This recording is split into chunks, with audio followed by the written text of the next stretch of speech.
Bendecido día, hermanos, para este viernes 28 de mayo. Escuchemos el Evangelio según San Marcos. Después de haber sido aclamado por la multitud, Jesús entró en Jerusalén, fue al templo y miró todo lo que en él sucedía. Pero como ya era tarde, se marchó a Betania con los 12. Al día siguiente, cuando salieron de Betania, sintió hambre.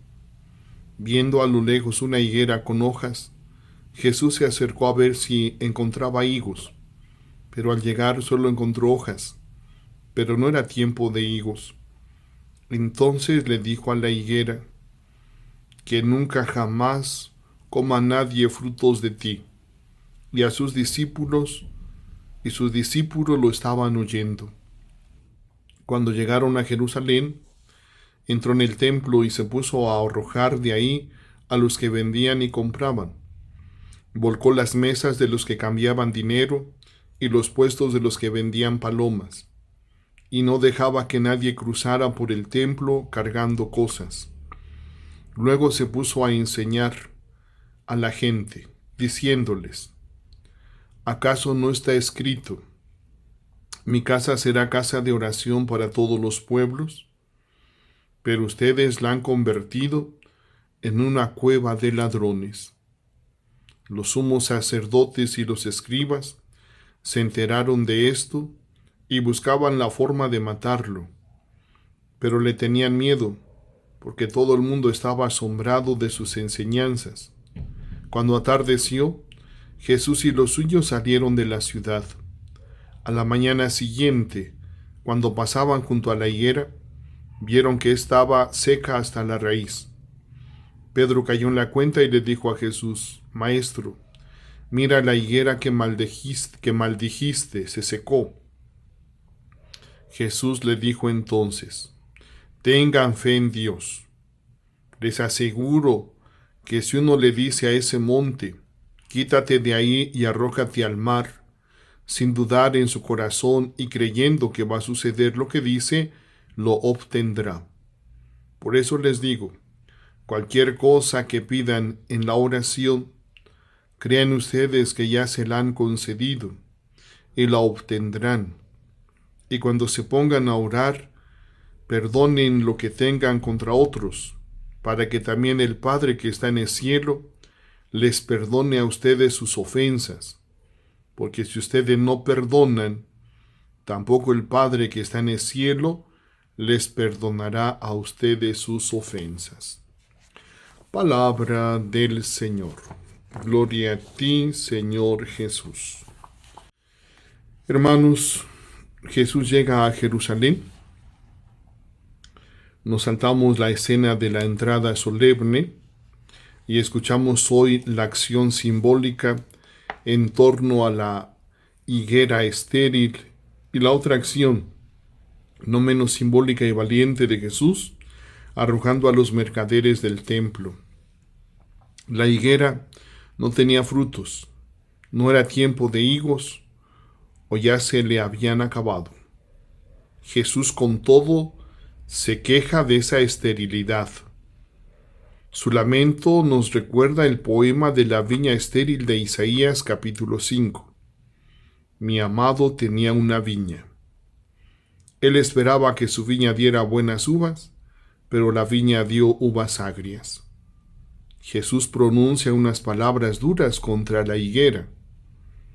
Que nunca jamás coma nadie frutos de ti. En efecto, al día siguiente, la higuera se había secado. Si Jesús hizo este gesto, es porque apuntaba a otra clase de esterilidad. Es el pueblo de Israel sobre todos sus dirigentes, el árbol que no da frutos que Dios pedía. Israel ha fracasado. Israel es la higuera seca. En medio del episodio de la higuera, entre su inicio y su conclusión, al día siguiente, Marcos coloca la escena del templo y el gesto violento de Jesús. Tampoco aquí había motivo evidente para la ira de Jesús. Lo que hace Cristo es de nuevo un gesto simbólico, tal vez no tanto contra los mercaderes, sino contra los responsables del templo. Lo que denuncia es la hipocresía del culto, hecho de cosas exteriores y sin obras coherentes en la vida. El culto tiene que ir acompañado de la fidelidad a la alianza. También quiere subrayar Jesús que el culto del templo debería ser más universal, sin poner trabas a los extranjeros. Jesús quiere que el templo sea casa de oración para todos los pueblos, lugar de oración auténtica y no una cueva de ladrones y de ajetreo de cosas y comercio. Para la fe bíblica, lo realmente importante es descubrir a Dios en la senda propia y dejarse conducir luego por sus caminos. Es natural que el hombre busque un fundamento para su existencia, un valor al que pueda anclar el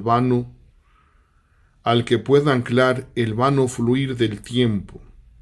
Pero mientras se mueva solo en esa búsqueda afanosa, corre peligro de extraviarse en los meandros de la superstición.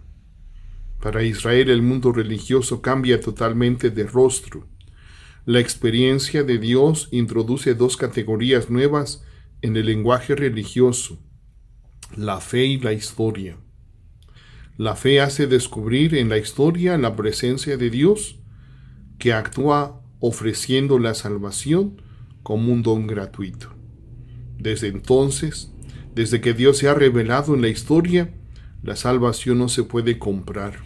Es un don que se acoge en la oración, en una oración que por la fe está segura de ser escuchada.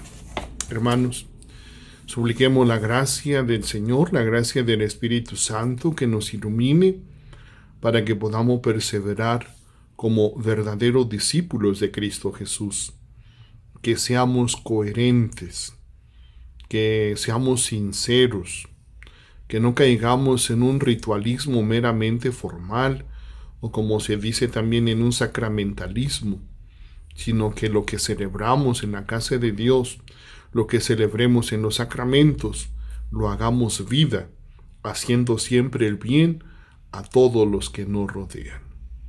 Bendecido día, hermanos.